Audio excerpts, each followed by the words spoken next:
Watch, it says 1:08 p.m. And welcome everybody today to the meeting. And let's begin with our directions for interpretation instructions. Hello.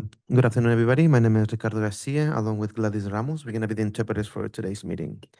Instructions to access the interpreter via Zoom on your computer. After the host activates language interpretation mode, click the interpretation icon and select the language that you would like to hear. English and Spanish interpretation is available. Optional, to only hear the interpreted language, click mute original audio. Via phone or tablet, in your MIDI controls, tap More at the bottom right in the mobile phone app and top right in the tablet app after the host activates language interpretation mode. Select language interpretation and click the language that you would like to hear. If the icon is not visible, tap the screen to make it appear. Reminder, speak slowly, pause between sentences, speak clearly, avoid interrupting with multiple people speaking, avoid using metaphor, acronyms, slang, or idioms. Interpret signals during the meeting. Speak slower, raise your voice, interrupt for clarification o communication concern. Acceso al intérprete a través de Zoom por computadora. Después de que el anfitrión active el modo de interpretación del lenguaje, haga clic en el símbolo de interpretación y seleccione el idioma que desea escuchar. Interpretación en inglés y en español están disponibles. Opcional, para solo escuchar el idioma interpretado, haga clic en omitir audio original. A través del teléfono o tableta, en los controles de la reunión oprima la opción más después de que el anfitrión active el modo de interpretación del lenguaje. Esta opción estará localizada en la parte inferior de la derecha de su aplicación en su teléfono y en la parte superior a la derecha en su tableta. Una vez ahí, seleccione interpretación del lenguaje y elige el idioma que desea escuchar. Si el símbolo no está visible, toque la pantalla para que aparezca. Recordatorio, hable despacio, pausa entre oraciones, hable con claridad, evite interrumpir o hablar varias personas entre sí, evite usar metáforas, siglas, doble sentido o modismo. Señales del intérprete durante la junta, hable despacio, alce la voz, interrumpir para clarificación o comunicar un problema. Muchas gracias. Thank you so much, everybody. Thank you, Ricardo. And next up, we'll begin with introductions. And if we can just start on this side of the table and move our way around with Genevieve. Good afternoon. Oops, let me see. Maybe it's not on. Test. Okay. Hello. Good afternoon. Genevieve Flores Haro, District 1. Good afternoon, Michael Rodriguez, District 5. Dahlia Robkin, District 4. Nancy Borchard, District 3. John Stenzel, District 1. Daniel Bednar, District 4. McKay, District 2. Andre Bobro, the Second Vice Chair, District 1. Matt Levere, representing the Board of Supervisors. Sylvia Garcia, Secretary, District 3. Chris Ridge, serving as First Vice Chair and also Local Education Agency Representative. Good afternoon, Loretta Dettering, Behavioral Health Director. Martha Knudsen, Assistant County Counsel. Next on our agenda is to see if we have a roll call of any members with just cause that are present today online. Had we received any notice on that, Celine? No? Okay. All right, then we'll move on. Next order of business, I believe, is our approval of our agenda for today. And do we have a motion to approve? Move approval of the agenda. Second. Okay, first from Diane, second from Dr. Bobro.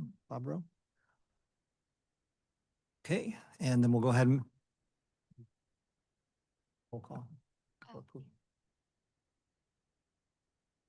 Yeah, but do you call each person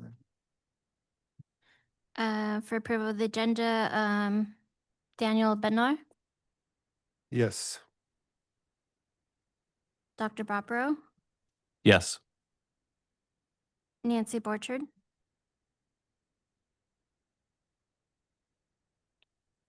Genevieve Flores Haro, Yes. myself, Sylvia Garcia, yes. Is Chris Ridge here? Yeah, that's you. Yes. Diane McKay, Yes. John Stencil, Yes. Dahlia Robkin, Michael Rodriguez. Yes. I have everyone. Oh, I forgot Supervisor Lavier.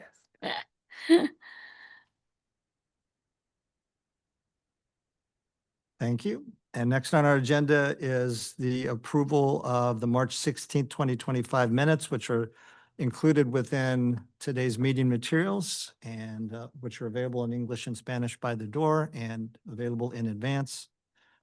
Hopefully we had time to review those, so I'll ask now if we have a motion to approve. I move approval of the minutes. Second. Have a motion and seconded, and we'll go ahead and roll call.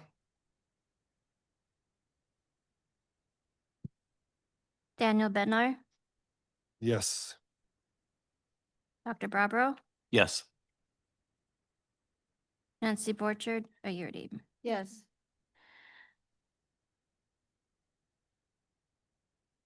Genevieve,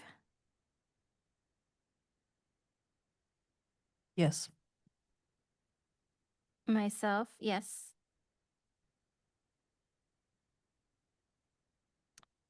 Chris Ridge, Yes. Supervisor Lavier, Yes. Diane McKay, Yes. John Stencil, Dahlia Ropkin, Yes. Michael Rodriguez, Yes. Okay. Thank you on that. And next order of business is public comments. Behavioral Health Advisory Boards welcomes comments from the community, consumers, and family members. The BHAB operates under the Brown Act. This requires that all meetings be open meetings with the agenda and minutes posted. A public comment period will be provided on all meeting agendas. Due to confidentiality laws, the board is unable to respond directly to a public comment or to discuss client-specific issues without proper releases from the individuals concerned. At all BHAB meetings, the BHAB assistant provides a grievance form for individuals who have concerns. The form is reviewed promptly by VCBH Quality Management. Individuals can also contact the BHAB assistant to request a VCBH grievance form outside of a BHAB meeting or call the number that's listed within our agenda materials today. Individuals who have further concerns are welcome to return to the BHAB for further assistance. Do we have public comment today?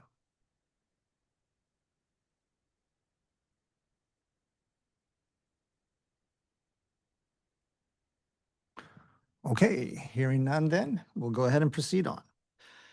Next up is chair announcements, and here on our agenda is listed Cheryl Heitman, who is unable to be with us here today. So I, as your first vice chair, Chris Ridge, am serving as your chair for today's meeting. And I'll go ahead and pass over to the next item on our agenda, which is our director's report from Dr. Dennery. Thank you so much, Chris.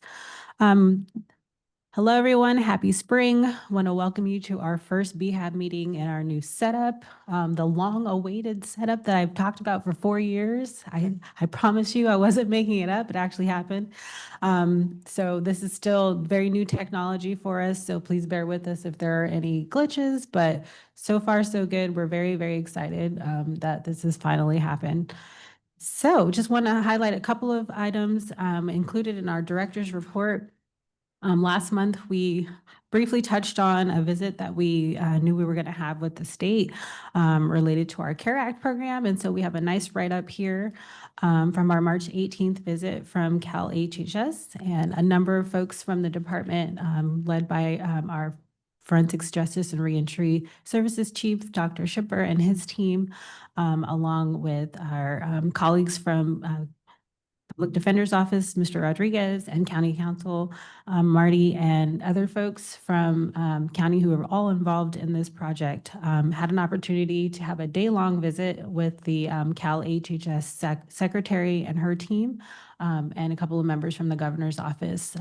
We are considered a very high-performing county when it comes to care court.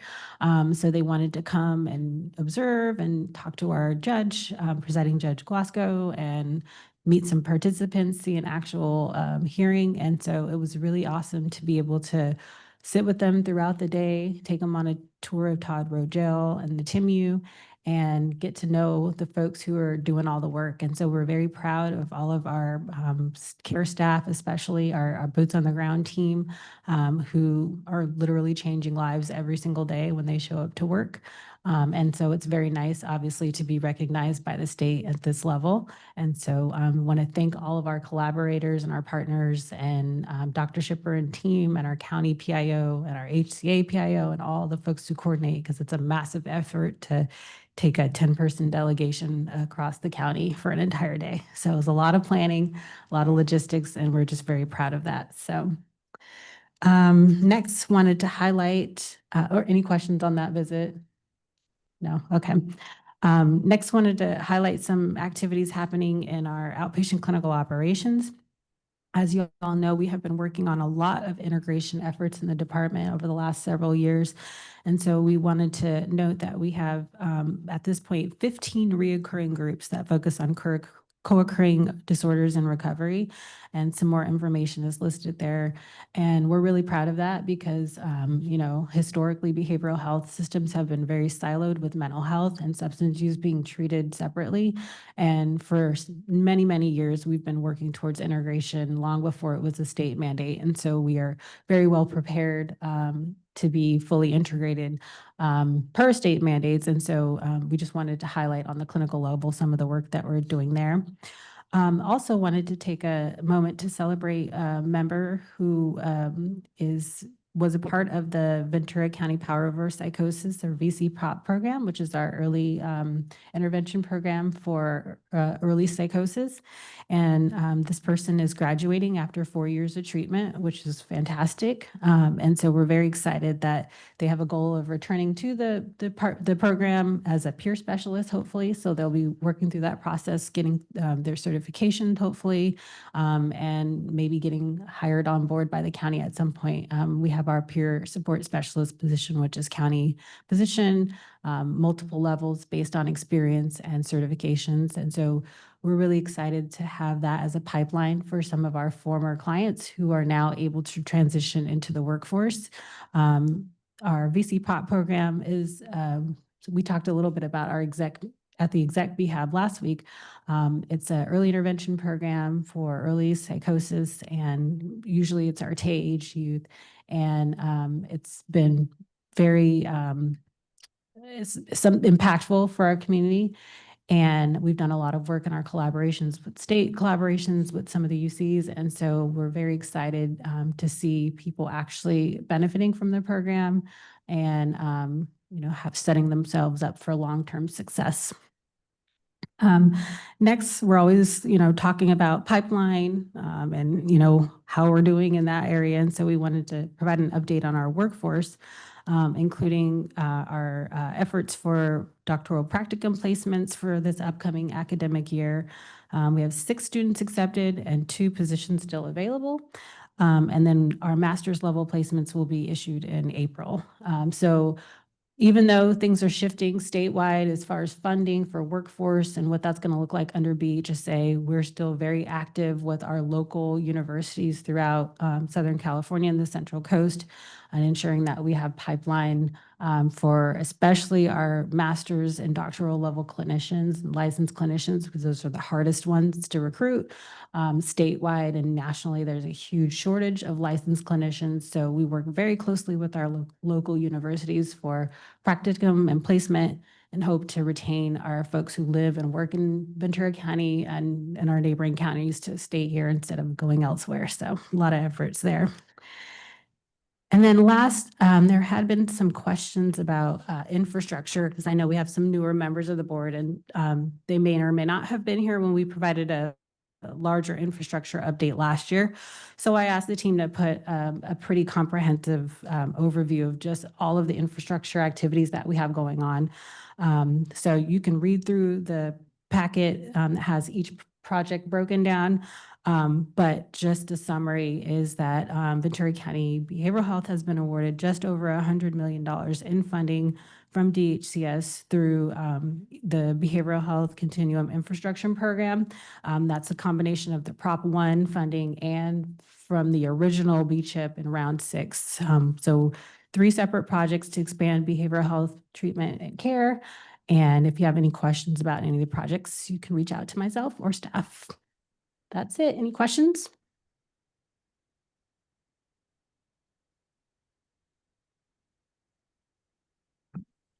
Thank you, Dr. Dennering. And next up on our agenda is board member comments and announcements. And it says here that we do that round robin, so just calling to see if anybody on the board may have comments and announcements for today. Sylvia.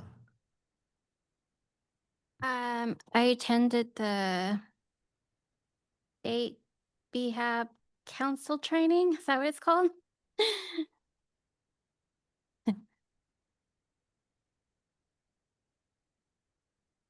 Of local behavioral health boards and commissions, Okay. Cal BHBC. So I did attend that, or at least a part of it, on Saturday. I did ask about the flyer and what the prerequisites and requirements, and as long as it's just about speakers, information, there isn't any formal procedures for it, because we are volunteers. We did mention in the executive meeting about having an ad hoc committee for outreach. If anybody wants to join that, let me know. I will put the application together for the chair.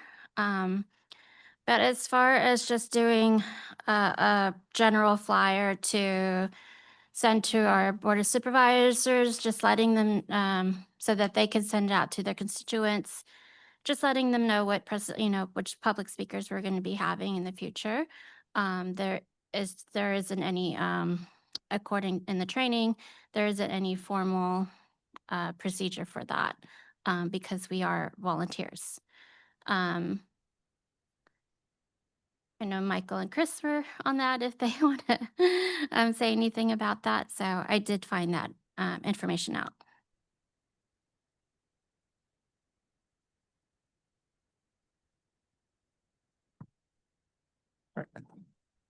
Thank you. Wasn't paying attention.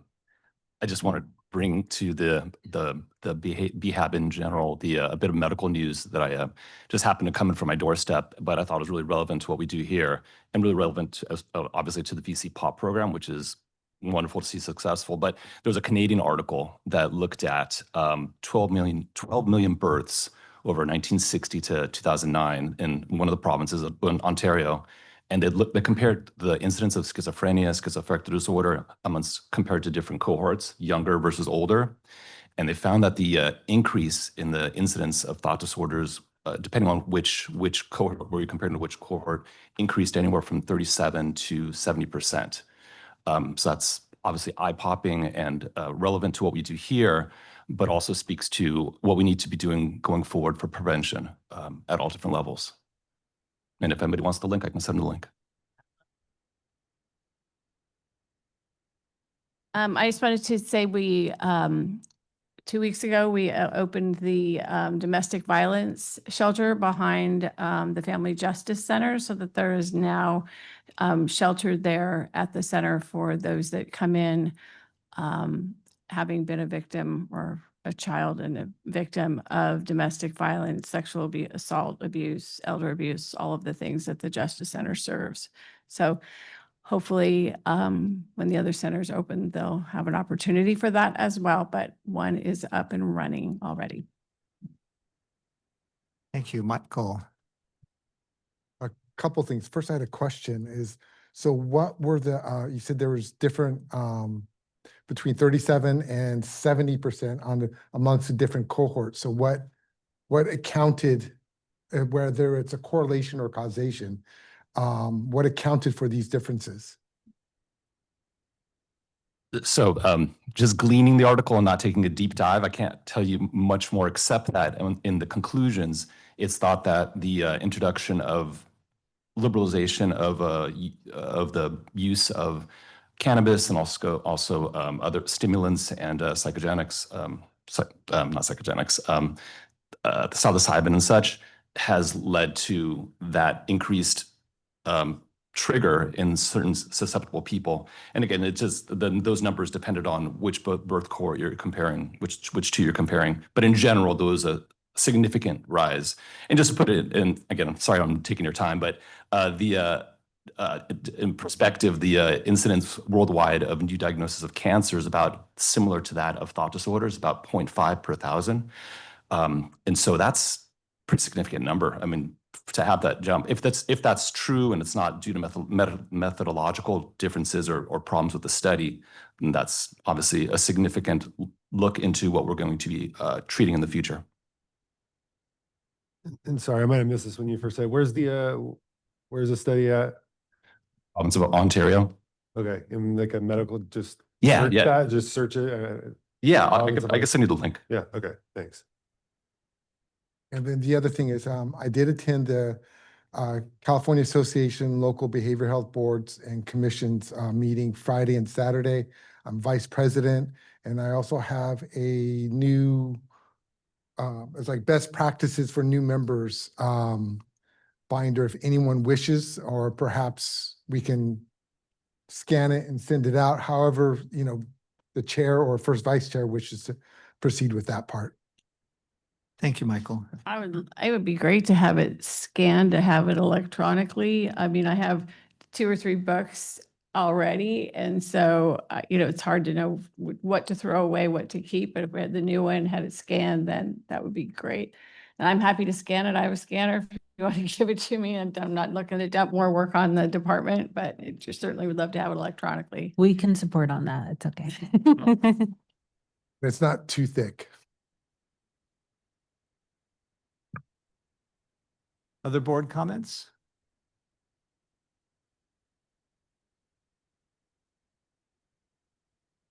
Okay, well then we'll move along in our agenda and to item number 11, listed as old business, but exciting and new for me to hear certainly today.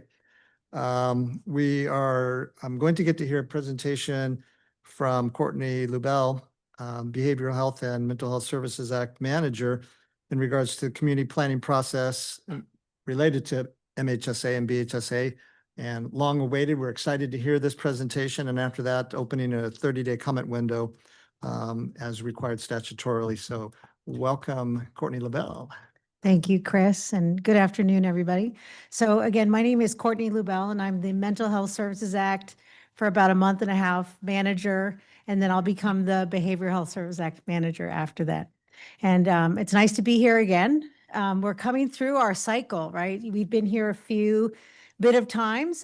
The first part, you're going to get 2 presentations today. One is going to be on the Mental Health Services Act final year, the 3rd year of the 3-year plan. And so I'm going to speak briefly about that, give you some critical updates, and then open for any public comments. And then I'm going to pass the baton to my colleagues at Health Management Associates, who you have also seen before, Michael Butler, who will be speaking about the Behavioral Health Services Act and what we learned through the community planning process and how that relates to how things are showing up in the first draft of the integrated plan, which we mentioned a few times. So you're going to be with us for a little bit of this time. So I'll take you through. There are some slides in both presentations that, let's see here, says on both presentations that duplicate, but not to worry, repetition can help with learning. Let's see. It's not, let's see. Oh, are you changing it, Celine, or was that me? No. Okay, next slide. All right, so this is basically on the left, the diagram is basically showing you what our planning process is like. So we plan, we implement, we adjust, we communicate, and then we start the whole cycle again, right? So this is going to happen whether we're in MHSA or BHSA. And the parts that we want to bring your attention to on the right, you'll hear again briefly, which is for MHSA, this is the final year. The Mental Health Services Act ends June 30th, 2026, after 15 plus years of being in existence. It transforms or changes into the Behavioral Health Services Act, which we've been talking about. So this is we're reporting out on the third year. The state has given all counties 1 year to move any unspent MHSA dollars into BHSA, provided we can use it and we use it through the eligibility under the new BHSA components. And we'll talk about those in the next presentation, but basically any money we haven't spent that we can use, we have a one-time opportunity to spend that money into BHSA, which is what we're doing. And you'll see those dollars in years 1 and years 2 before they expire. Because as you know, MHSA and BHSA dollars are time-limited funds. They have expiration dates, and in most cases, that's about 3 years.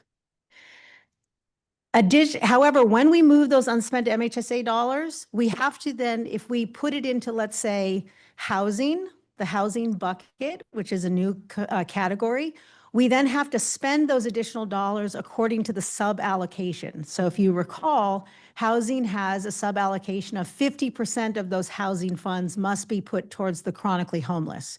So if we put $5 million in, 50% of that must be allocated towards chronically homeless.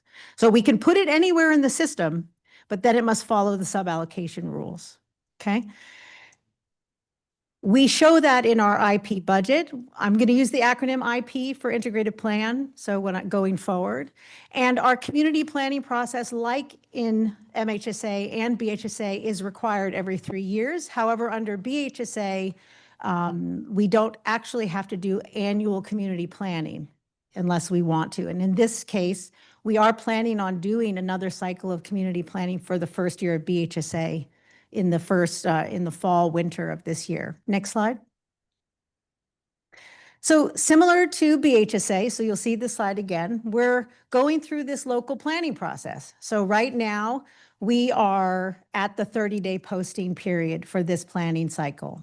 So this presentation, at the end of my MHSA presentation, is opening up for public comment. Public comments, actually, we sent out a wide blast to all of our partners, community members, and MHSA listserv saying that the website is accepting public comments. Please send your public comments in.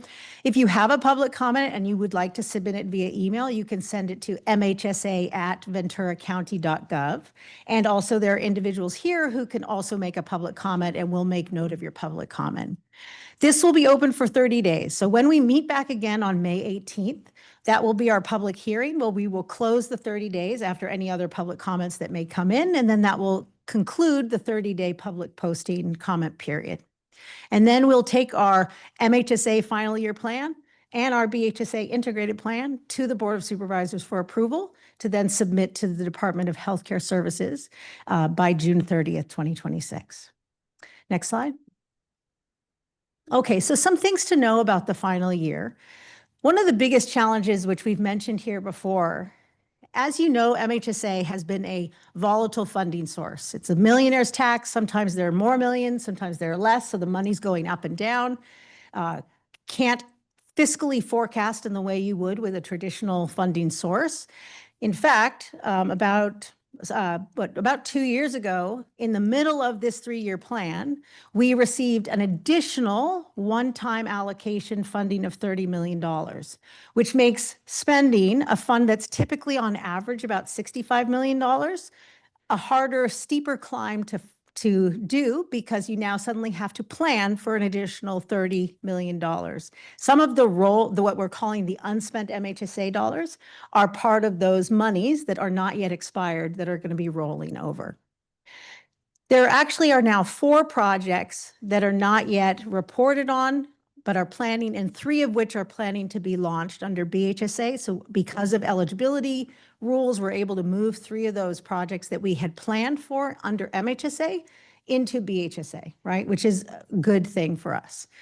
We've done a comprehensive community planning process. We've been rolling out community planning for BHSA and MHSA for many, many months now. And as I mentioned, we're rolling over unspent MHSA dollars.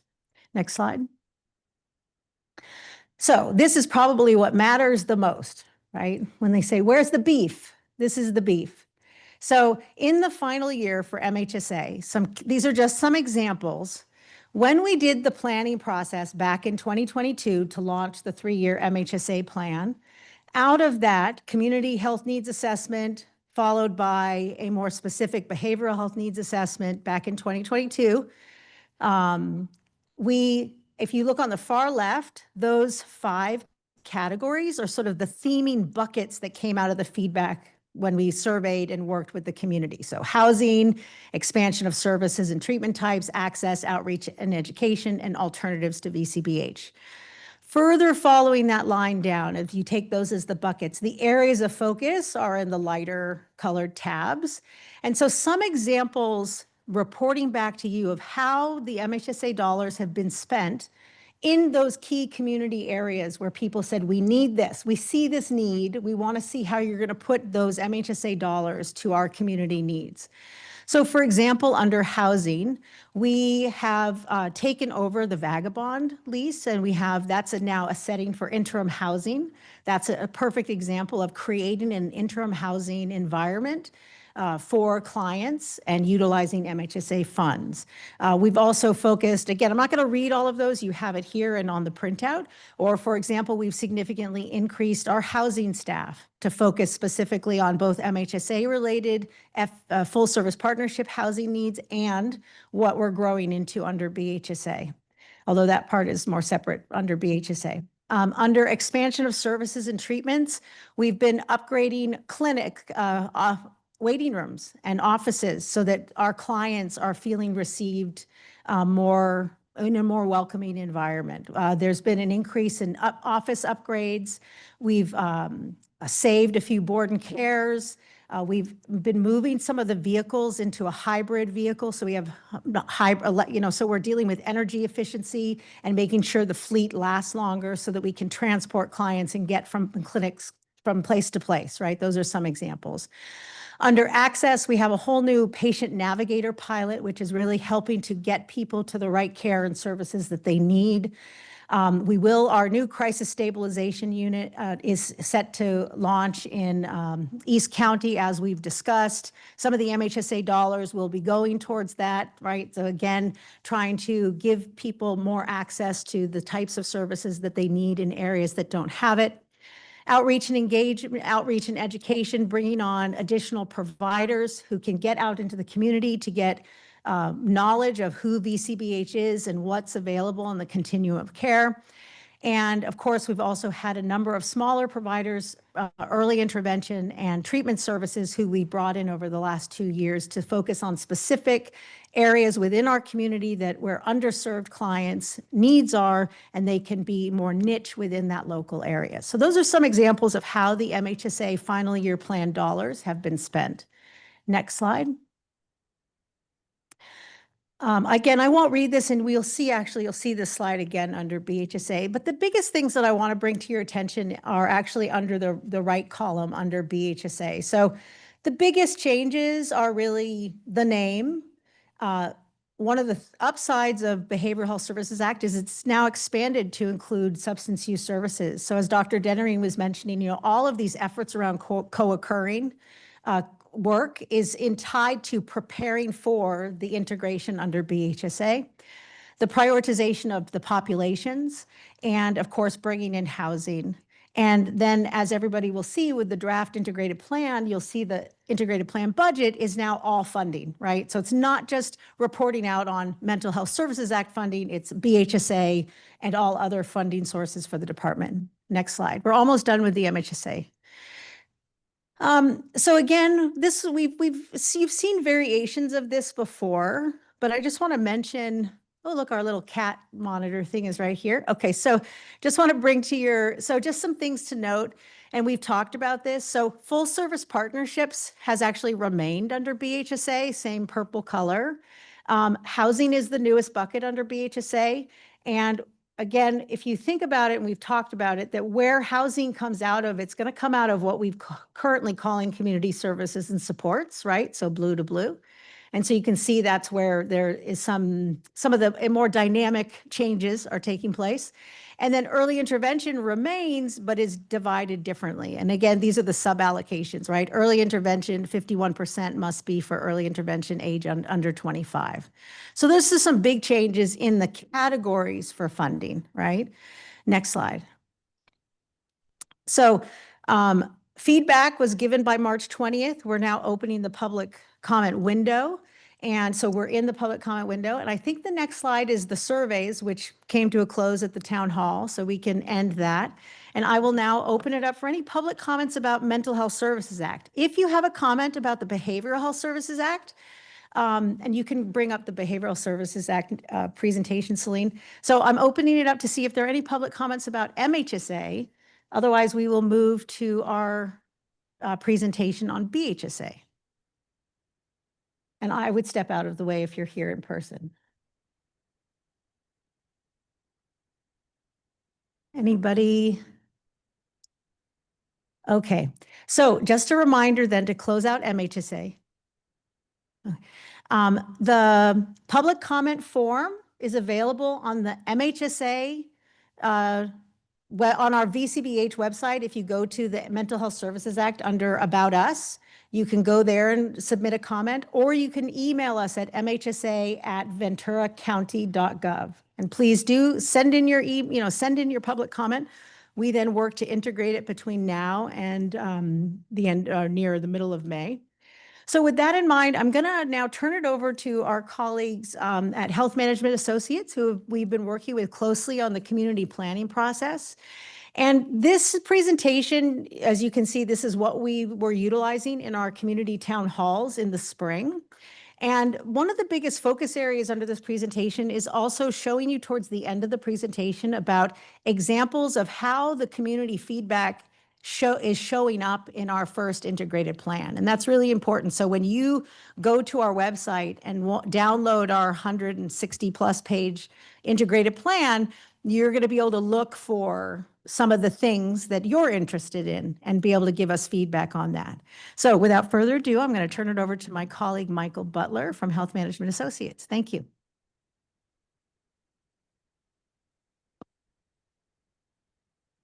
Good afternoon, everyone. Good to see you again and good to meet some new folks. Courtney's teed us up pretty good, so we can go to the next slide for sure, right? Maybe skip this one because this was the same presentation that was done in the town halls and the community engagement processes themselves. One more. So now we've stopped talking about MHSA and we're going to talk about BHSA, the Behavioral Health Services Act. And it's instructive to kind of go back and remind ourselves why this even exists, right? So this was the Proposition 1 that was voted on in March 2024. It passed. You can see up on the screen what it was trying to solve. We had approximately 170,000 unhoused folks in California. We all see them, right? 2 out of 3 of those have a behavioral health issue, and only a small fraction of those are receiving behavioral health treatment services. So that was what Prop 1 was trying to solve, right? So it's good and instructive to remind ourselves why we're even doing this in the first place, right? And so maybe on the next slide, what happened as part of the BHSA, next slide, is there was 2 pieces to it, one of which was kind of referred to earlier by Dr. Dennering, right? So there's this bond to try and increase treatment facilities and other kinds of infrastructure that passed. And there are several projects that are underway in Ventura County that address that. And then there was this amendment of the Mental Health Services Act to morph into the Behavioral Health Services Act. So 2 pieces that are both related and happening simultaneously, we say. Okay, next slide. So I'm not going to spend a ton of time on this because Courtney already kind of talked about it. Suffice to say that the amount that the state is taking off the top has increased a little bit. And we have these 3 buckets of funding in which we have less discretion, right? It's very about what we can spend and where we can spend. And they're approximately a third apiece, right? But the housing piece is the one that's brand new. That's never been part of the Ventura County Behavioral Health Department. And now it is a big, significant portion of the funding that's coming through BHSA. And what that meant, and you saw this in Courtney's chart, is that we're kind of dividing up an existing pie in slightly different ways, right? We aren't increasing the amount of money. This is not new money coming into the system. This is the old money, just now with a different set of requirements about how it can be spent. Next slide. Right? So big picture, big picture, Prop 1 is a major new commitment to housing and facilities, particularly for people who are chronically homeless, right? There is a big push statewide, and many behavioral health departments had already done this, but to make sure that we're talking about both mental health and substance use disorder, right? That's the integrated part that the state has been pushing for a while, but now it's kind of a non-negotiable. There is more of a explicit focus on some of the services and dollars and emphasis going to our children and youth, 0 to 25, right? And then below you see that there is a decrease, right, in outpatient services and supports because we haven't expanded the pie. We've divided up the pie a little bit differently. Another big change, which we will refer to, is population level prevention is now moving to the California Department of Public Health. Okay, so much of the preventative work that used to be here is shifting to the state level, and the state has its own plan for how that money will be disseminated locally. The short answer is it's less, right? So there's less on prevention that's coming from this pocket of money. And then there's a big emphasis on accountability and on stakeholder engagement. So there's restrictions and requirements about making sure that we have evidence-based practices that are being used, and there's a lot of training and support to make sure that happens. And there is a lot more explicit statewide direction about who needs to be engaged in this process, which you'll see as part of this presentation in a second. Okay, so next slide, Prop 1. So the other thing that happens, and this is kind of a move towards more standardization across the state, is there are very explicit categories of goals in which every single county, all 58 counties, have to have a goal. So those are the ones that are in blue with the asterisks up there. So the goals that are on the left-hand side are goals that we want to see increase, right? So every county has to have goals that talk about how are we increasing access to behavioral health care, right? And everyone has to have goals that suggest there's going to be a decrease in justice involvement, for example, right? So the blue ones, every county will have, and then each county must pick at least one. We picked 2 in Ventura, at least one as an optional goal from the ones that are in black, okay? So you get some discretion about, like, picking something that speaks to your data here in Ventura. And so the ones that we picked were the care experience, which we'll talk about in a little bit, and the reduction of suicides, okay? And those came out of both community input and examination of objective data. All of these indicators that are up here have specific measurable data behind them that the state has defined. Okay, next slide. So this one is kind of critical for our understanding, so I'm going to spend a little bit more time here. We sometimes talk about, a continuum of care, and that continuum of care is shifting a little bit in terms of the roles and responsibilities of different partners in the system. So there has always been a need for and an emphasis on partnership and collaboration, right? But it's going to be even more important because now the boxes or the lanes in which each of these organizations and agencies work has gotten tighter under BHSA. So you see that there's a box here on prevention, right? So as we kind of noted, that's going to be now under the California Department of Public Health. There are certain kinds of funding strategies that remain at the local level and, under the Ventura County Behavioral Health that can address some of these prevention pieces, but the prevention pieces are really not a huge part of the behavioral health department's lane anymore under this, right? The other thing that so you can see Ventura County Behavioral Health is in the third box, right? Which we'll get to. The second box is the mild to moderate. So when someone starts to exhibit symptoms, right? We want, then they get some interventions. And the managed care plans, Gold Coast, Kaiser, Anthem Blue Cross, et cetera, they are the ones that are mostly responsible for addressing mild to moderate behavioral health issues. The other piece that's in here and that you don't see reflected because it's truly going to the managed care is schools and we have an educational representative under the Children and Youth Behavioral Health Initiative, or CYBHI, schools have been empowered and given more scope in which to deliver behavioral health services, either school-based on a school site or school-linked, referred to a partner offsite through the schools and through an MOU contractual agreement, right? So schools will be able to do some of this mild and moderate piece and for the first time get reimbursed by the managed care plans under this CYBHI. So a lot of the mild to moderate pieces, which people have brought up in our community forums quite a bit, are primarily, not exclusively, under the purview of managed care and the school districts, including community colleges and four-year colleges and universities. Because remember, we're talking about children and youth 0 to 25, right? So Ventura County Behavioral Health is much more squarely in box 3, which is the moderate to more severe. So under BHSA, the department is being told, you focus more on the more severe and chronic and acute cases, right? So if we play out an example of this, right? Let's make this real. This is an illustrative example. This is not a real example. Let's call him Andres. Andres is in 7th grade. He's at one of the school districts here in Ventura County.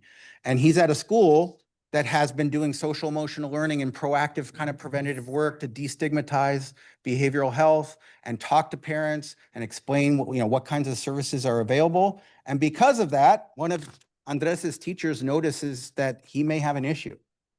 So Andres gets referred, right? Because he's starting to exhibit some behaviors that suggest he may have some depression or he may have some anxiety, right? So then under CYBHI, right, the school starts to intervene and try to do something to provide some kind of therapeutic services and maybe some family support kind of services, either in small groups or individualized, right? But let's say in the case of Andres, even though he got the early identification, he got referred to the right place, it's not getting better. In fact, it's getting a little bit worse because now Andres is coping and using some of his anxiety and depression. He's self-medicating with marijuana, right? And he's really gotten deep into it. So now there's a kind of trajectory towards more severity. At this point, under BHSA, there is this new category called early intervention, right? That can happen between box 2 and 3, where the school district would then refer Andres to the care of Ventura County Behavioral Health, who has under BHSA a mandate to do some early psychosis interventions and other evidence-based practices to help Andres, right? So that's how someone might move through this system, right? And you can see that this relies on partnership and collaboration across different agencies, right? Particularly at the border between these boxes. Crisis, of course, can happen at any time. And crisis also introduces hospitals and other players, right, into the system. Next slide. So the other thing that we have to be super clear about, because there's a lot of misunderstandings based on our experience in going out in town halls and talking to people, is, because the behavioral health department has a mandate to address more severity and has a mandate to address the most needy, there is a kind of eligibility funnel that happens here, right? So we want to first decide, is this individual, whether they're a child or a youth or an adult or an older adult, is eligible for Medi-Cal, right? And if they're eligible for Medi-Cal, that's the first place we want to get the referral to and the payment for, and that might, have them go through their, if they are not eligible for Medi-Cal, maybe they're in their managed care getting addressed, right? So there's an insurance kind of screen, and then there's a severity type of screen, and that's how you end up either in your managed care plan or a behavioral health plan that is administered by the department. Next slide kind of makes this point again, which is essentially that the Ventura County Behavioral Health Department is a safety net provider, right? It's not a department that serves everyone's need. It's a specialty safety net. That's our first mandate, is to make sure. Now, of course, this is not hard and fast because there are some people that could be in both boxes, right? There are some conditions under which people can be both served by their managed care plan and the department. But There is also, as you know, on this board, I'm sure lots of community misunderstandings about to whom am I going, right? And that's part of the problem, is that our system is pretty fragmented and people are confused about where to get help, right? Next slide. So that was the prelude. Now let's talk about the integrated plan, that is now a new requirement. Next slide. So this you saw already. So this is kind of the planning cycle. This integrated plan, this is the first time it's ever been done, right? So this is brand new, right? The integrated plan didn't exist until, now. And, we went through this community planning process to get here. We're not required to do that every year. As Courtney mentioned, we're going to do it for one more year because we feel like this is new. A lot of people, maybe weren't able to attend and participate in the first round, even though we did a really good job of trying to publicize, and we went out to lots of different communities in various different ways. But, it's a 3-year plan with an annual update, and then we will be doing a community planning process in the fall and winter, as Courtney mentioned, right? And then some of the unspent MHSA funds will be part of this integrated plan cycle as those funds get exhausted. Right? Next slide. The planning process for BHSA is identical. So nothing changes here. Next slide. Here's the timeline. You can see we started this about a year ago, right? So April, May 2025 was when there was some initial kind of planning that started to happen. And now we're almost at the end of this process, right? So lots of things have happened. There was a community planning process that we're going to talk about. There was the development of a draft integrated plan by the department. It's been reviewed. Now we are formally opening the public comment period. We've socialized this widely in the community and told people about the opening of the public comment period, and now it's here. And the plan itself needs to be adopted by your County Board of Supervisors by June 30th. So now we get to the stuff that maybe is a little bit under the hood and more interesting. Next slide. So how did we get to this integrated plan, right? So there's kind of 3 steps in this process, or 2 steps leading to the integrated plan. There was a community health needs assessment, okay? The CHNA, right? Or CHNA, sometimes people call it. And that is something that is not specific to behavioral health. That's actually orchestrated by public health and involves behavioral health and other players, right? So there was this effort that started a couple of years back to look at where do we have some gaps and disparities, and what are the prioritized health needs writ large, health in the capital H, not just behavioral health, right? And I'll show you a little bit of data from that. And then the second part was this community planning process. So this was specific to behavioral health and specific to BHSA. So this is trying to say, we're not doing needs assessment all over again. We're building on the needs assessment and now asking community, given these needs, what are your priorities?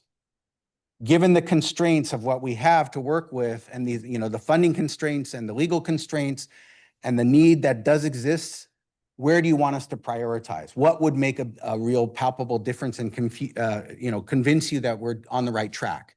And then after we did that community planning process, then you have to translate all that into some actionable priorities that the county's department is going to implement in the integrated plan. So that's the process that has been happening over this longer period of time. Next slide. Now, all of this stuff is publicly available. So if you want to really crawl into the black box and you want to say what was on these surveys, what data was used, who was talked to, you can go to any of these links and they will provide those answers. We're going to show you today kind of the top level, more synthesized and summarized view of these things. So go 2 more slides. Here we go. So that community health needs assessment looked at data, did a community-wide survey. You can see there are 9,000 people with more than about 7,000 actually completing the whole survey, community focus groups, listening sessions. So this is a big kind of cut at trying to figure out what are the health priorities in the county. Next slide. And for behavioral health, right? You can see up here, I'm not going to read all this, that people identified, these are the top barriers for us on accessing and using mental health services. These are the top issues for us with regard to getting treatment for substance use. These are the top issues for us on housing. So like we have really good data, and these are in ranked order, of what people are saying is the problem. We had that prior to this process. Next slide. We also had some pretty good data that tells us where are the gaps and disparities. You know, even if it looks decent for the county as a whole, there are more vulnerable groups or subpopulations within the county that are struggling more, right? So we have good data also on these disparities. So that was informing when we went out and talked to people about BHSA. Next slide. Keep going, right? So when we did this community planning process, we were required to try and reach out to and involve 29 different stakeholder groups. So this was a list that was given to us by the state. To get there, we did a bunch of key informant interviews. So this is where you talk to the head of a nonprofit or the head of probation, you know, as a county agency, et cetera. And those key informant interviews might have involved 1 to 3 people, right? Then we did a bunch of in-reach, which is where we go to a meeting that people already have instead of creating our own meeting. And we presented some information and listened to their input and got their concerns. So we did quite a bit of that. We did 3 virtual town halls and 6 in-person town halls spread throughout the county. And we also surveyed people at that first round of town halls in the fall and had them complete a survey to explicitly identify some of the priorities in addition to what they had said during the meetings. So we did collect quite a bit of data to try and get at this idea of what do people think we should prioritize and what is most important given the need and given the disparities that exist in the county. And so we end up at a series of recommendations, next slide, that we put into 4 categories, right? So 4 categories: big picture, system coordination, access and quality of care, workforce development, and supportive services and interventions. So within that, there's 10. One is not listed here, but it's kind of inferred in the workforce around training. But we're going to go through these in a second. But this was the recommendations that HMA provided to the Ventura County Behavioral Health Department. We synthesized all that input from the community, and we said, this is what people really want. And this is what you should really consider as you develop the integrated plan. So next, what I'm going to show you is the department then took our recommendations and tried to make sure that they showed up in the plan, right? And this is not an exhaustive list of all of the things that the department has committed to in the integrated plan, but it is a sampling to show you the type of things that the plan is saying the department will do over the next 3 years. So under systems coordination, for example, you can see in that top box, there's increased collaboration with managed care. So we need that partner more than ever. And so there's some explicit things there about upping their role specifically on housing, right? Because that's our new area. And then right below that, you see an example of we need better collaboration at the system level with the sheriff's office and with probation, because when people are entering and exiting jails, is a really, really good time to make sure that we get it right about getting people connected to services, right? Otherwise, you know, it's predictable that like we will just kind of have lots of recidivism, right? So next slide. So that's the system coordination piece. I'm going quickly so you'll have more time to talk and provide some input. Access and quality of care. So here we really heard loud and clear from the community that they wanted services that are more culturally and linguistically responsive.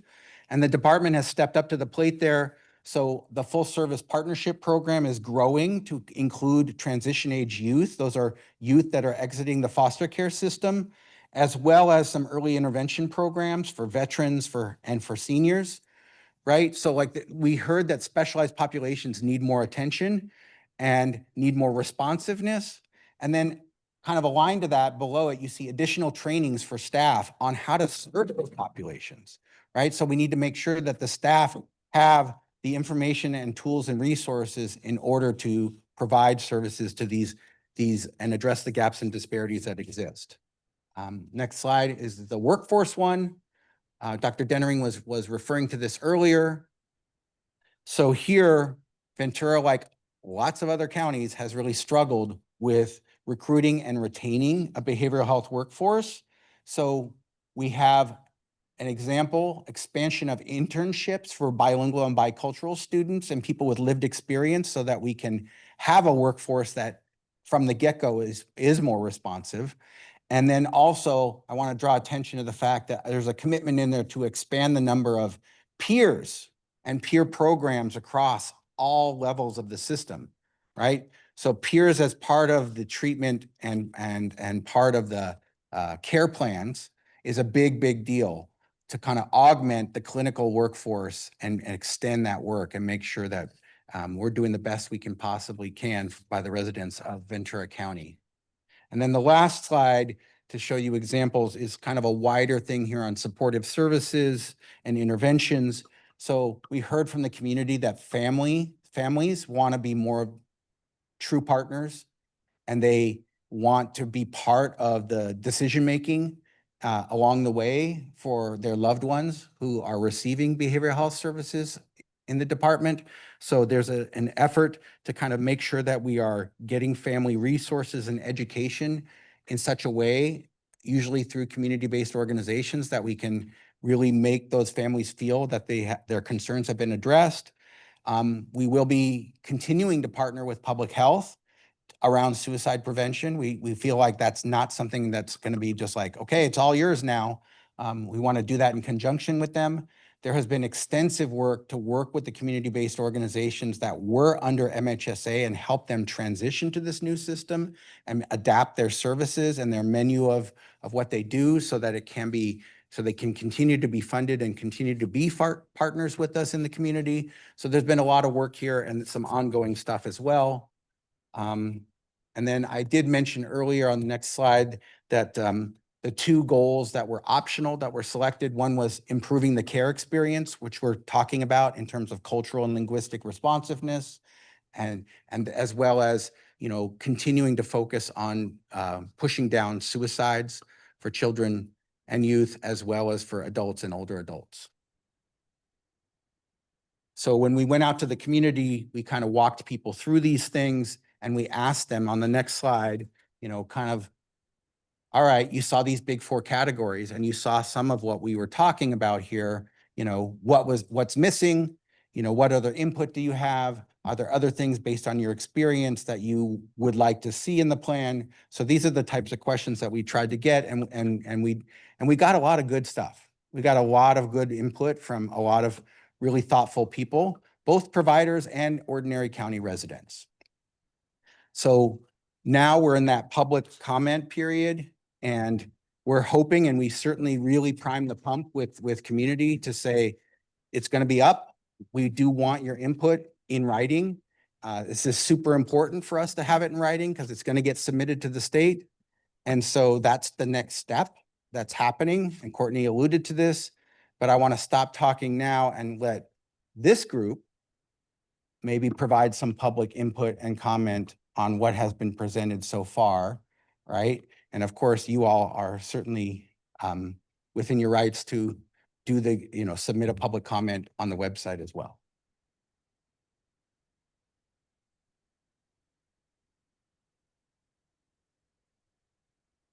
Thank you. That was very thorough, and a lot to digest. Since one of our county goals is to decrease suicides, and prevention is moving from local to state level, how do you reconcile that? Because by definition, to prevent suicides, you have to prevent them. So you have to have preventive services. It's not entirely clear. I know under that CYBHI, that California, that Children and Youth Behavioral Health Initiative, there was a pilot grant program that went out to 10 counties around this issue of suicide prevention and better reporting on suicides.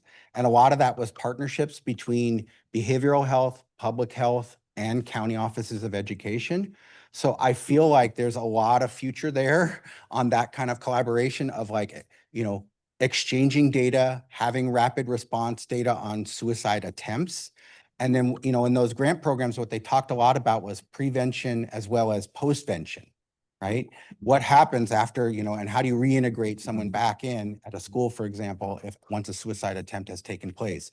So I don't know the exact form it will take, but I think, you know, from that standpoint, yes, we have concerns, the community had concerns about, you know, what does suicide prevention look like in this next chapter? I can add to that as well. So as part of BHSA requirements, counties will also be required to have a strategic suicide prevention plan, which our county already does. And we have a suicide prevention council that our department currently leaves that will be transitioning over to public health under BHSA.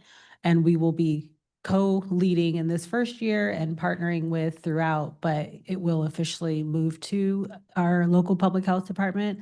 But the state has said, if you do not have that structure already in place, you must under BHSA. So we're already ahead of that because we've had our plan and our council for quite a few years.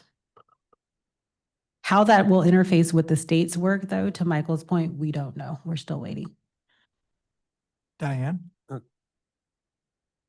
It just seems like a lot of moving parts, and then just like how you parse your words. If you use prevention or you use early intervention, you know, where you might be able to get services, and, you know, how do we communicate that?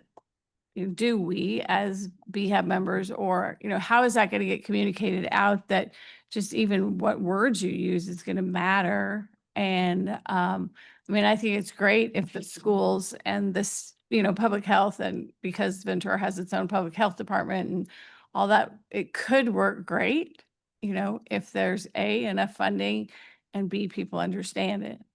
So just Yeah, I think we've done a lot of work with our existing PEI networks, our Prevention Early Intervention Provider Network. And again, those who are able to transition into early intervention, we will be able to transition them. And those who won't, unfortunately won't. And so the question is, again, what's going to come down from the state as far as what they consider like population health prevention, and how they plan to fund it at the local level. They have committed to funding it at the local level to some extent. County public health departments will be required to have a prevention coordinator sit in the department and fund one FTE. Exactly what their role will be and how they will, again, interface with us and with state public health is still TBD. But, you know, that on paper is kind of what the state is saying. And so I think eventually, as we get into BHSA land, it will become more clear and how the communication will roll out. Michael, thank you for your report and presentation. And I've got really one comment and then one sort of request for a bit more information. The comment, and the two are connected really. And the comment is looking to see where it is, and I'm appreciating the focus upon, as it was articulated in what you reviewed today, the additional goal that focuses upon culturally and linguistically responsive practices. So as an outcome, I was wanting to highlight that as an important part of ultimately what has evolved into the plan. Backing up from there, and where my request for more information is, and related to the responsibility of our local behavioral health advisory board, BHSA requires that we review and approve procedures used to ensure citizen and professional involvement. And within your stakeholder engagement process, I know that you articulated there were 29 stakeholder groups, and I know your report did articulate some of those stakeholder groups. There's 24 of them that I'm noting within the requirements for BHSA, including community-based organizations serving culturally and linguistically diverse constituents. And there's a component related to, I'm including stakeholders with sufficient participation representing representing diverse viewpoints, not limited including but not limited to youth from historically marginalized communities, underserved and racially, ethnically diverse communities, LGBTQ plus communities, victims of domestic violence and sexual abuse, and people with lived experience of homelessness. And so what I didn't see articulated exactly, maybe I missed it, and you could point me to it, is where it is that within the report, it specifically articulates that the stakeholder engagement process had engaged those specific call outs of folks that are listed within BHSA requirements for engagement. Okay. Yes, we have a matrix that has been developed that showcases all the different forms of engagement that took place. And then it codes it by those 29 stakeholder groups. And, you know, in some cases, you know, even though we really tried super hard, and there's a couple groups that we didn't get to, but like we had to show that we've at least made the attempt. We invited them, we did the outreach, and they declined to participate. So all that has been documented, and I know that Courtney's department has that kind of backup that we can get to. But like, yes, it's quite extensive, and we did go the extra mile to try and make sure that we heard from a lot of people representing a lot of different viewpoints and perspectives. And I'll just add that it's been documented and also submitted to the state because we received feedback that they actually got it all today. So Excellent. Thank you yeah, for that. it is quite the spreadsheet. Yeah. Sylvie? I'm trying to keep the MHSA survey and the BHSA survey. I'm getting confused by both of them. On the MHSA survey, you guys are wanting feedback on how the programs have gone. And then the BHA survey is still providing community input for the plan. Is that right? Let me, partially, let me Okay. clarify. So the surveys are done. They ended after the last community planning town hall. But the window we're in right now is public comment on the plans. So meaning you still have an opportunity to give feedback about the last year of the MHSA plan, and you have time to give feedback on the first integrated plan. We do recommend that you review the two plans and then follow up with your feedback, which is why we're encouraging either via email or submission on the website. But you're welcome to make any comment generally, you know, if it's specific to either MHSA or BHSA now. Does that help to clarify, Sylvia? Yeah, so I'm trying to so if I were to package this to my supervisor, because when I look on the website, Mhm. there's a lot of information on there. Right. So if I were to say two PDFs, one on the MHSA plan and one on the BHSA plan, Mhm. maybe I do it in separate emails so they don't get confused. Ideally, yeah. And then I put the link for the public comments, which is SurveyMonkey still, right? Sure. Well, you can submit a comment via SurveyMonkey. We try to keep it really very simple. Or you can just send it to bhsa@venturacounty.gov or mhsa@venturacounty.gov. And in terms of how to get to it, there are a number of ways, but you could just go to the homepage at vcbh.org and scroll down on the page, on the homepage, and there is a tile about a third of the way down that says basically MHSA and BHSA plan feedback. And right below it is a link to the MHSA page where you can give public comment and a link to the BHSA page. So if you were to communicate to whomever you wanted to, you could literally copy those two links and just say, here's where you can give your feedback, and it'll take you right to those two pages. Yeah. Does that yeah, help to clarify? I like this page because it's very Oh, well, those are right. So those surveys, the QR codes that Sylvia's No, I referring mean, I to. like the Yeah. format Oh, of yeah. it. Yeah, that's helpful. Yeah, that's good to know. We'll take that Okay. feedback. And then I had another comment about the peer support because I actually did mine through Painted Brain a couple years ago. And I just personally could not afford the $200 and something to pay for the exam, which then you could get reimbursed for. But, you know, money's very tight right now. And then I think they closed that reimbursement from the state. So I just wanted to share that with everyone, that for somebody that's struggling and wanting to do peer support as a job, for even workforce, through one of your programs, coming up with that $200, even for reimbursement, is very difficult. I try to budget it just didn't happen. So I don't even know if my training is good anymore because I let it lapse for so long. But yeah, I just wanted to share that. And then my last thing was on the goals. When we were trying to come up with something, we were like, well, the MHSA one is ending.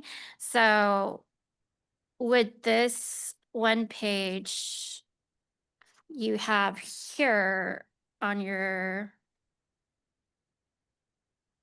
trying to think which page on here would be, yeah, this overview of health management assessment recommendations. I was wondering now that, because you guys have taken it all from the 29 stakeholder groups, is that something as a BHAB that we could look at to kind of, when we're thinking about our goals for the BHAB itself? Absolutely. So we provided to Celine, and I think you all have it in hard copy and email, HMA's longer community planning report and then the executive summary. So for example, after reading those, if anybody on the BHAB has a public comment or a comment that you would want to send in related to building off of that or anything you feel is missing, that would be where the public comment period would come in. We have the next 30 days to receive as many public comments as we hope to get, right? We've spent a lot of time and energy to really let the community know about the integrated plan and what it looks like, and to give us continued input. So I hope that answers the question, but yes, there's still an opportunity to address gaps or issues or needs that may not be addressed there, but I would encourage you to build off of that, because that's being built off of the last number of months that we've been engaging with the community. Yeah, I just think that Yeah. this one page, the way that you guys have kind of taken everything, is really good about like kind of condensing all that information. Yeah, so the page that Sylvia is referring to, just so everybody knows, is the summary from the Health Management Associates, where they've distilled into the 4 areas, sort of umbrella areas, where their specific recommendations live. So system coordination is the umbrella, and then 3 or 4 bullets about system coordination, encouraging the department to focus in those areas. And then the examples on the subsequent slides are actually some examples of our attempt to build in the community input and see how it shows up in the integrated plan. Oh, so these subsequent slides Yeah. are from the. Are literally from the integrated plan draft. Okay, so Yeah, then we would yeah. be looking at these. So they anchor you into, like, the community said this, and here's an example of how it's showing up in the integrated plan. I'm sorry, Yeah. I thought what I was looking at was your all's overview, but this is from. Right, it's a combo. That first summary slide is high-level summary overview, and then the subsequent slides are, here are examples of how this shows up in the integrated plan And for Ventura County. for Ventura County. Okay, thank you so much. Yeah, I'm glad. It's a very helpful dialogue. Thank you, Courtney. And I just wanted to add also, as far as the process, all of this will go to the Board of Supervisors for approval. So they will receive all of this information. They are required by law to certify both MHSA and BHSA, and that has to go back to DHCS by June 30th. So they will be getting all of this as well. And then the second point I wanted to make regarding the peer support specialist, we were very thoughtful as far as we knew the entryway into the system. So we have multiple ladders within within the classification. So a peer support specialist 1 is not required to be certified. So folks can start off, gain experience, get all of the, get used to the whole thing before they sit for the exam. And then as county employees, you're able to get reimbursed for licensing and certification. So it's not a cost that they would incur as employees once they have the experience. So that you just have to do one of the approved training? So it's very specific for county because they would be eventually billing Medi-Cal. And so there's only certain, there's a certain certifying body that the state allows for Medi-Cal billing.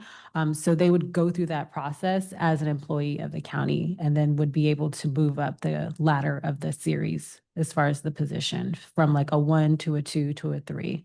Do they get employed by the county first? And then they take the training from where you guys are approved? And they get the experience Okay. and then they're able to sit for the exam. Once they pass the exam, then they're able to move up the ranks in the classification. It's not somebody going through a training on their own and then trying to get to. You can, but for the most part, most of our folks just come in as entry level and then they work their way up. Okay, thank you so Mhm. much. Thank you. Andre. Going back to the goals, I just had two more questions. Without getting into the weeds, how do we, who sets the metrics for example, suicide numbers, attempts, and prevention of deaths, of course, and how often are those metrics measured? And thirdly, are there any monies tied to like doing a good job besides, or we just get a gold star? Right. Very helpful question. Well, so one of the challenges that all counties, all 58 counties and 3 cities are encountering is that the performance measures, these statewide goals, are general to the county. They are not specific to behavioral health clients. So the state started with, let's try to level the playing field by getting data that we can start to build an accountability system on performance outcomes. So right now, suicide prevention is countywide, not necessarily specific to those we track in our department. Now, as the state works on what's called the BODR, you've heard this term before, the Behavioral Health Outcomes and Accountability Transparency Report, they are working to make find dashboards and or data tracking measures that are specific to behavioral health departments. We're not there yet. So right now we're reporting out on countywide metrics that we can't even, some of them we can't, that's not our house. We can't even sort of speak to our performance above or below. So we're doing our best to utilize our own ways of tracking suicides and the work that we're doing now in collaboration with public health, for example, to see how we can progress it above and beyond what the current statewide dashboards are. So I don't know if that totally answers. So we're getting there. There is no incentive program other than saving lives, right? And just really quick, on the flip side of that though, because we do serve as the behavioral health plan, so we are like the insurance company, we do have higher level HEDIS measures, like same on the medical system. And as a plan, should we not meet certain metrics, we can be sanctioned. So there is a penalty financially down the line. Where BHSA folds into that, again, we will see. But I'm sure the state will find a way to fold all that. Just again on suicides, because I went down a rabbit hole reading about it, about the place. And I know we're putting up the fencing at the 118 overchain, and the Golden Gate Bridge has done the prevention stuff there because it really does sometimes have to do with the place. So as a county, if you happen to have one of those places, does the person have to reside in your county and they've commit suicide there? And then you talk about getting dinged or not dinged. It's like, if you just happen to have one of those places in the county, you might just have a higher rate because of that. Yeah, so that's a great question. And those are a lot of the really specific questions we've talked to the state about, because it will impact your numbers. I mean, we see it all the time with overdose deaths. If someone overdoses, but they're not a resident of Ventura County, they show up in our overdose report through our Dr. Young, our medical examiner. So, and that's where the state has to be careful, because if you're going to sanction counties or plans based on something like that, despite our measures, if you have folks coming in from out of county, like how do you balance that? So that's why they're still trying to figure that out. It's a really good point.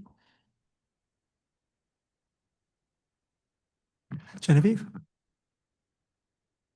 Yeah, I really appreciate the question about metrics, because I'm going to take it for the other piece that we added around care experience. Really appreciate that VCBH is being responsive to community input on that piece. I'll share with my COP, because we're in 2 counties. We have a case in Santa Barbara County where we have got a community member who was turned away from services because the provider could not speak Mixteco. We had a similar case here in Ventura County about several years ago. And so my curiosity is if we come across that again as we're moving into BHSA, how would we measure that? And how would we, I guess, prevent that moving forward if there's someone that we're subcontracting with and it is a severe case? Yeah, I guess what are the catch-alls for that? Or like how we're going to prevent that in the future if we have a provider that maybe doesn't meet the language, and we have someone who's in crisis? So maybe it's like a hypothetical. I don't know if we're there yet just yet because everything's still in motion, but these are just real things that we're navigating with in real time in Santa Barbara County, and it's something that we had to deal with several years ago. At the time, several years ago, with VCBH, the county was great in offering like a hotel voucher, but the subcontractor under VCBH just couldn't serve the client because there was no one who could serve him in language. Yeah, so that's a great question. I mean, that kind of goes back to what I was just talking about as that's a health plan responsibility. So it's beyond BHSA and it really has to do with our role as a plan is to ensure that whether it's a provider that's directly operated by us or one of our contracted network, that they're able to adequately serve. That said, technically the rules are that you only have to meet the threshold language, right? And so in our county, it's Spanish and English, that's it. It's been a priority for our county and our department, however, to really ensure that we have as many bilingual, trilingual clinicians and providers as much as we can. So for us, it's a little bit different because it is a priority for us, which is why we added that as an optional metric. And so we've done a lot of work with our provider network to ensure that everyone's trained on the best practices for interpretation, for translation services, working with our CBOs to help them understand that it is a cost to your business to ensure that you have interpretation services available, but it's best practices and something that I require in our network. So we've done a lot of work to do that and to recruit trilingual staff in the department. And so again, if you have any issues or if you need any kind of assistance in that area, please reach out and we can work with that. And it is something that the state is pushing a lot. And so we actually collaborate with some partners in Santa Barbara County who serve our American Indian and Alaska Native populations. And so we're actually working on an MOU with Santa Barbara County to ensure that there's a very specific population the state is interested in our tribal grant programs.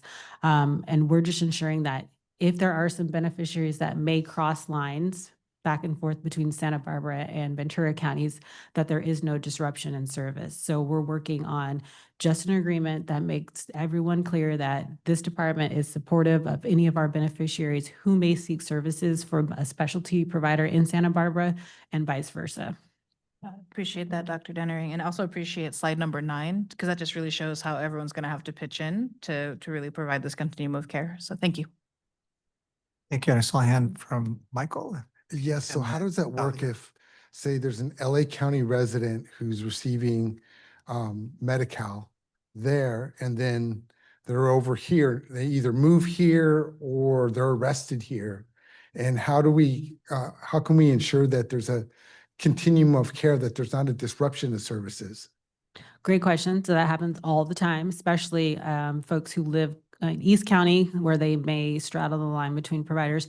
So we have what is called a plan-to-plan relationship with the folks in LA or Santa Barbara, whichever county. So our behavioral health plan and their behavioral health plan talk all the insurance business to ensure that we can get reimbursed appropriately. But a lot of it is driven by the client. So if the client is looking like they really want to receive services here in Ventura, then we're going to ask them to do a transition. If it's an arrest, it's a little bit different because when the courts get involved, there's a little bit more coordination on that end. But the state is really wanting us to focus on basically county of responsibility. So your county of responsibility versus your county of residence. And so if the person is a resident in LA County, financially, LA County is going to be on the hook. They don't want us paying for benefits, for services for folks who live elsewhere. That said, if there is going to be some sort of like unique situation where like in Santa Barbara, they have a specialty program that's a very niche population, that's what we're going to engage in, like a single case agreement or some sort of MOU, just to ensure everybody's on the same page. But in general, they want you to receive services in the county that you live in and not bounce back and forth, because that's how Medi-Cal is driven. And that's how us as an insurance company are able to ensure that we're paying for our beneficiaries and our members and not everyone else's. But how can we ensure that there's not a disruption of services?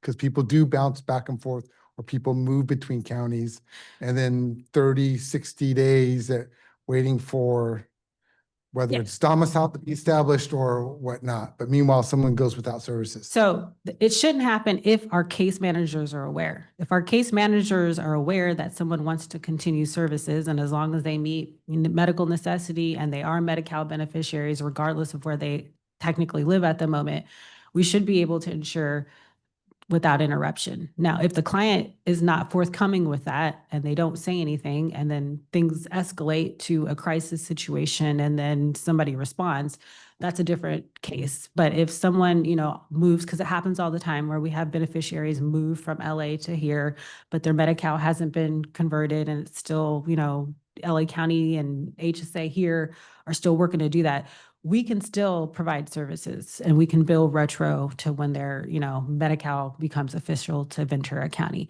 That's not an issue. So it's a little bit on the client to ensure that they're communicating with their treatment team, and the treatment team can go ahead and verify that there has been Medi-Cal established, and then it's being transitioned to Ventura County, and then do what services are appropriate. Thank you. Dahlia? Two questions. One related to what you said, like, is it just for in-person session? Can you hear? Okay. Is it just for in-person sessions? Because people are doing virtual, sessions, and it doesn't matter they are LA County or Ventura County. So that's very different. We're talking in the specialty population. Remember back from the beginning of the presentation with Michael and Courtney, we're talking the specialty behavioral health system, very different than Different than that. commercial or self-pay. And just in general, our population, because remember, we're looking at the moderate to severe, most of them are not interested in telehealth services. Most of them require in-person services where they either come into the clinic or our team go out into the field. And we're not doing telehealth in the same way, commercial, mild to mod, correct. And most of that is preference. We offer it, but most of it's preference where folks want to come into the clinics. My second question is about, having bilingual clinicians. How about they train people that they are not clinician, but they have that training of talking? Because imagine somebody comes with a crisis and then somebody wants to translate for them. I don't think for mental health that works, versus you can just straightforward talk to somebody who has some training for crisis, but not in a way that, they can treat you like a, clinician.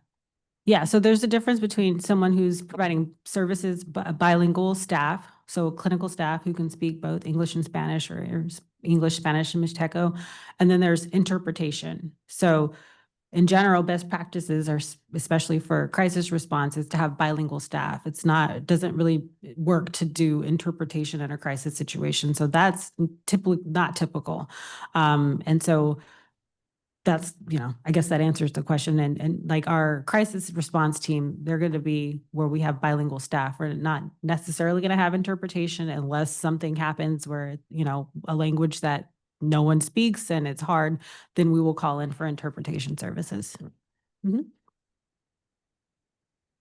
John? Is there a similar organization as BHAB to public health? There isn't. No. So the BHAB is very specific to the welfare and institution codes for county behavioral health. Right. So now that intervention or prevention is being pulled out, how will that be monitored from a public health standpoint to the Board of Supervisors? I don't know if that's an appropriate question, but Who's watching it? That's a great question. I think the state is going to have to really work out what that's going to look like. They have not, I can say they haven't really provided much guidance to our local public health departments. I know our local public health director is very active and has been trying to get a lot of information out of the state as to what is this going to look like. And unfortunately, there really has not been a lot trickled down from the state on locally, what is this supposed to look like and what's the interface with, the board, the community, and so TBD. I will mention that we have on May 6th, the Suicide Prevention Council meeting where behavioral health and public health are going to talk a little bit about this transition and particularly the focus of the suicide prevention strategic plan. We're not going to have more information about the questions here other than what Dr. Dennering is mentioning, but you may want to attend that. It'll be on Zoom. So if you're interested, you can let us know. The Suicide Prevention Council meeting, it's on May 6th at 1 o'clock. And I can provide Celine with the information so that she can distribute it to the BHAB. I'll also mention, just building off what Dr. Dennering was mentioning, the Community Health Needs Assessment, the CHNA, is led largely by public health, and it's the healthcare assessment of the community that happens every 3 years, which is part of the data that informed the MHSA back in 2022 and BHSA in 2025. And those are also efforts. And given under BHSA, these are all these crazy acronyms, the CHNA has even more relevance because it's now going to be tying more to the statewide goals, more to community planning. So it's going to become even more integrated in the collaboration, the interagency collaboration between public health and behavioral health and other local health jurisdictions, right? So keep an eye on that. It'll continue to unfold. Back over to you, Chris. Diane. Is there any difference in our county where we have our own public health system as opposed to the counties that don't? Or is it just the same? You mean local public health department? Yeah. I mean, most counties have a local health department. So, I mean, the way the state phrases it is local health jurisdiction. So however that's defined in a county, whether it's their local public health department, their local health services department, depending on the county structure, that's the mandate for everyone. Great. So we call it different things. Yeah, but everywhere. but it's essentially the public health departments at the local level. So just one thing on that. Originally, public health departments were city-based, and then they became county-based, but there's a couple cities that still have their own separate public health departments. That's why they call it local health jurisdiction, right? So the city of Pasadena has its own public health department in LA County. And the city of Long Beach. The city of Long Beach. So that's kind of, it's just inclusive language to incorporate both the city but it's mostly a county level responsibility. Are there any counties that don't? And there is an entire section in the draft integrated plan called local health jurisdictions, and you can read more about the collaboration that we've been going under over this last period of time tied to the development of the integrated plan. Sylvia. Yeah, I just have one question. We're concerned about the early intervention because when it comes to schools, even between Ventura County School District and Oxnard School District, they have vastly different policies and procedures on even things like mandated reporting. And I was just wondering if you have identified or maybe are looking to see any gaps of, not in this state, but there have been some lawsuits of schools failing to refer somebody to therapy or sending them maybe back to saying that they just need, group therapy or, group counseling, the wellness center. And it ended up being more severe. So I was just wondering how you guys would be addressing that when schools are maybe potentially could fail to send somebody that is mild to moderate and not sending them to VCBH for referrals. So the short answer is we wouldn't, because that's not our mandate and it's not within our authority. So. Yeah, there's pros and cons, right? So. Yes, Nancy.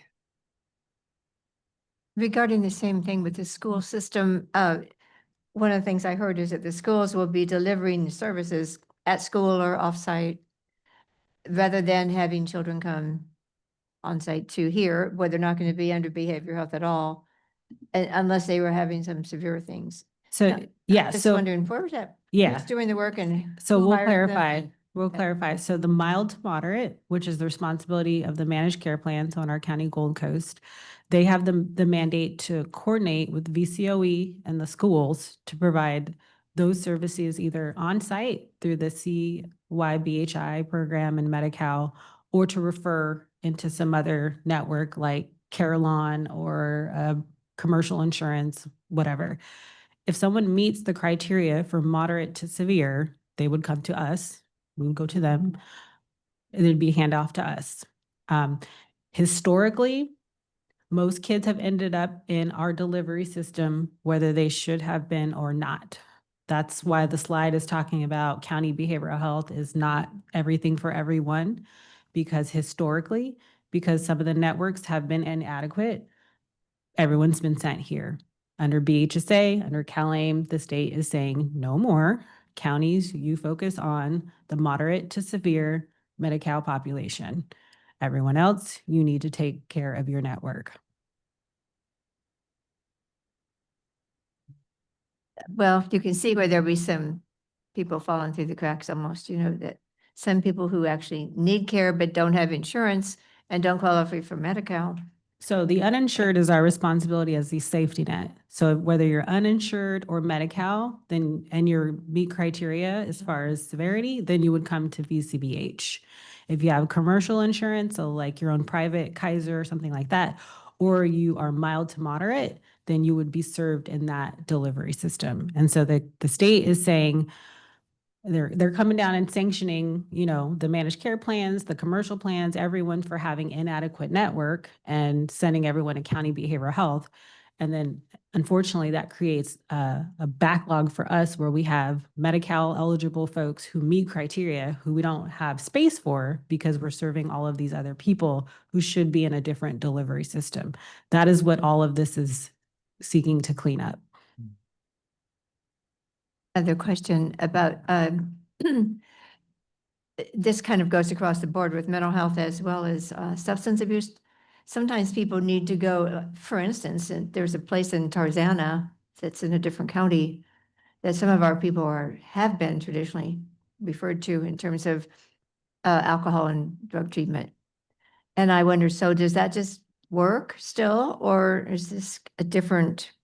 I just wonder how people get paid. So we've talked about that before, where, we have a contracted network and one of our providers is in LA County. So that's different because they have a contract with us to provide services to our members, our beneficiaries.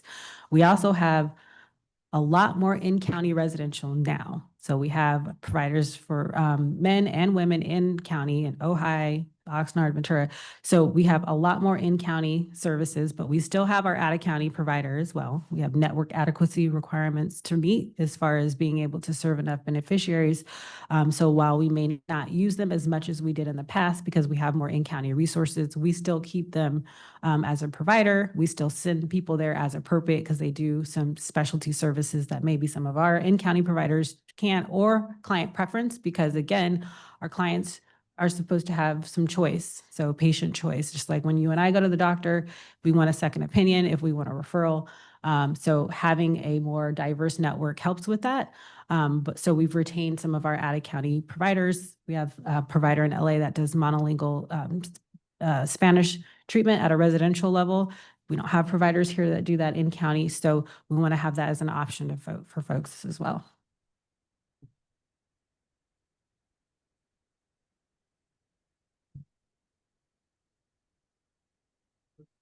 Whoops. Any other further comments then? Thank you for the excellent presentation and for your responses today. We appreciate.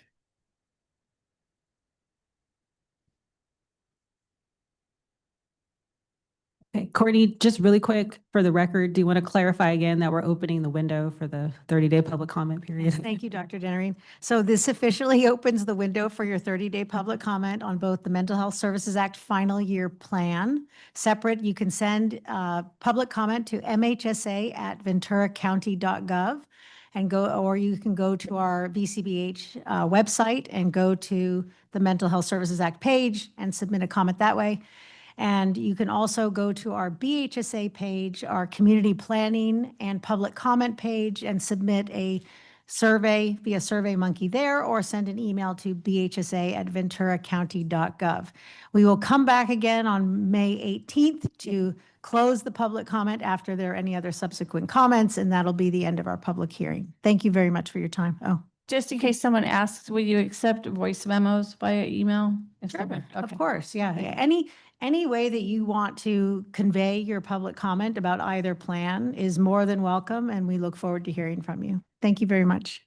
Thank you.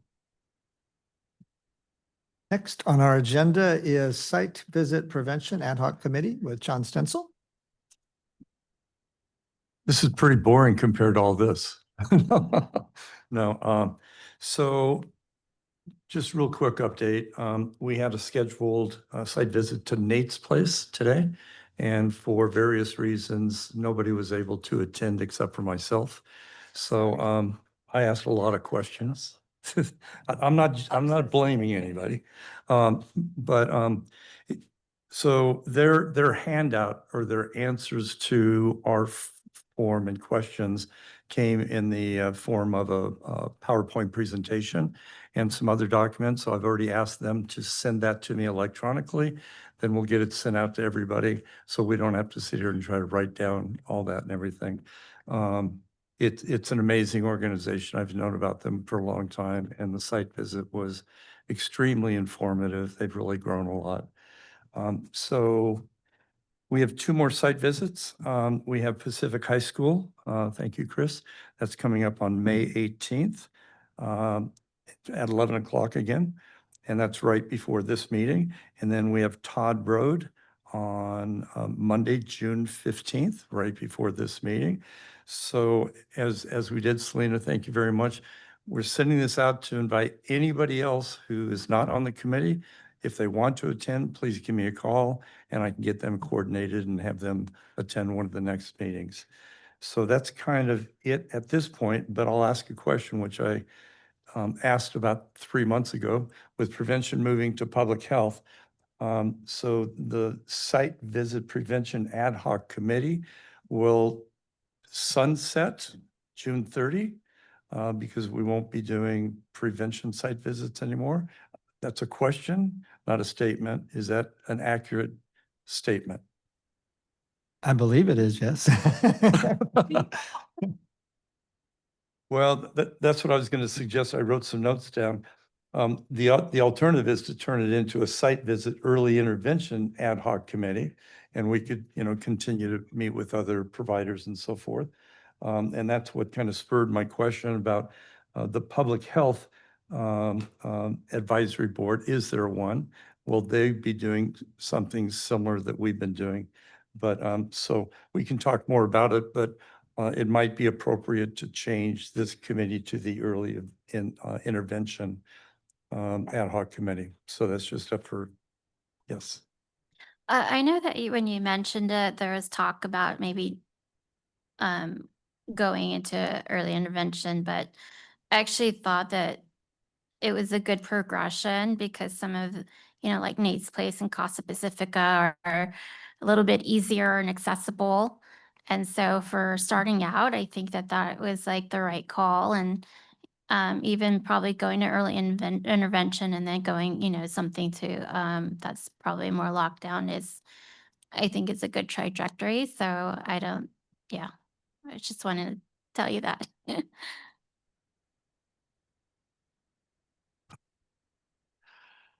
Okay, thank you, John. And we'll move into our next item on our agenda, which is new business under appointment of nominating committee officers 2026, 2027.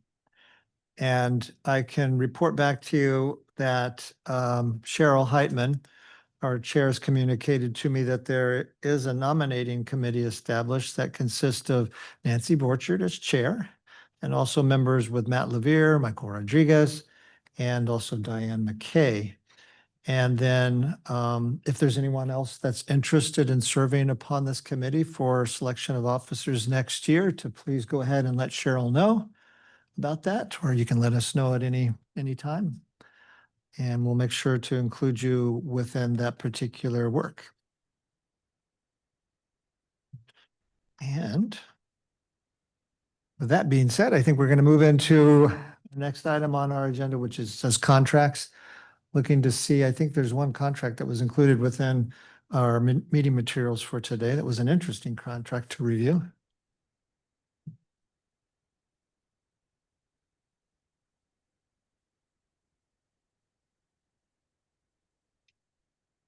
Is there anything that we need to do with that? Nope. Okay. Encourage you all to take a look at that. Seemed promising. Okay. And we also have public comment listed here.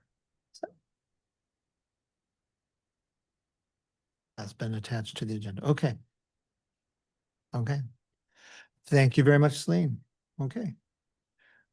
With that, then, that brings us to a conclusion of our time then, and we'll look to see if we have a motion on adjournment.